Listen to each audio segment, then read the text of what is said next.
Live from the world's capital markets, here are the latest financial headlines brought to you by News Factory. Hello and welcome to Thursday's Daily Financial Digest. And here's what's making the headlines in the markets today.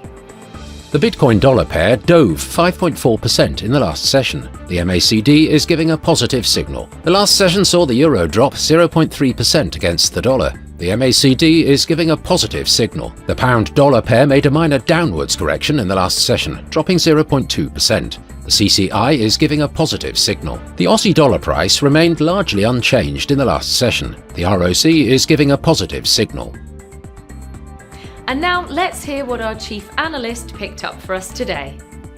Oil prices fell more than 1% as a stronger dollar and large builds in US fuel inventories last week pressured prices, reversing earlier gains from the tightening supplies from Russia and other OPEC members. Asian dollar bond issuance is expected to rise around 20% in 2025 over last year, driven by Chinese debt deals and as US interest rate cuts make it more affordable for companies to issue dollar bonds rather than local currency debt. Bitcoin's recent correction was likely triggered by concerns regarding the US Federal Reserve's tightening monetary policy, which may emerge as the main factor influencing Bitcoin's price action in 2025.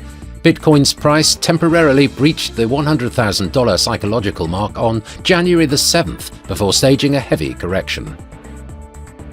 Those were today's major economic events. And now, moving on to world financial headlines.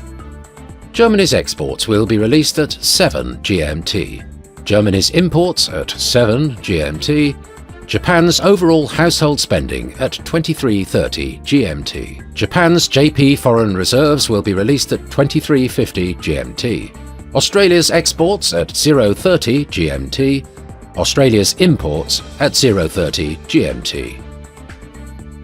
We hope that you've enjoyed Thursday's Market Outlook. On behalf of all of us here, we wish you a productive trading day. Be sure to join us tomorrow morning for the latest news and events from the financial markets.